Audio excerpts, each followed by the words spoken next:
बिस्मिल्लाहिर्रहमानिर्रहीम। बकरा ईद चटका रोटी बहुत ही मज़ेदार। आपको पता है जुल्हज का शाम नज़र आ गया है, तो उसके आगे फिर गोश्त ही गोश्त होगा। मैंने लिया है आधा किलो मटन, उसमें डाला एक प्याज, लहसुन, अदरक, लाल मिर्च और हल्दी, सूखा धनिया, गरम मसाला।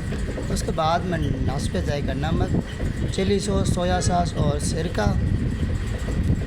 उसके बाद में डालेंगे थोड़ा सा कलर डाल के अच्छी तरह से करेंगे मिक्स। इसको अभी हम डालेंगे कुकर में डालेंगे पानी। तकरीबन 15 मिनट के लिए हम इसको सीटी पे पकाएंगे कुकर में।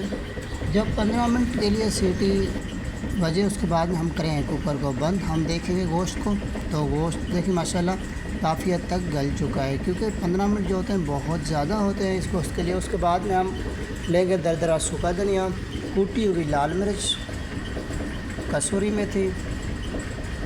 उसके बाद में डालेंगे एक से आधा नींबू का रस। उसके बाद में हम डालेंगे इसमें कॉर्नफ्लोर, तकरीबन 1 से 1.5 चम्मच आप डालें और अच्छी तरह से मिक्स करें। उसके बाद में हम करेंगे इसको ऑयल में फ्राई, गरम ऑयल में।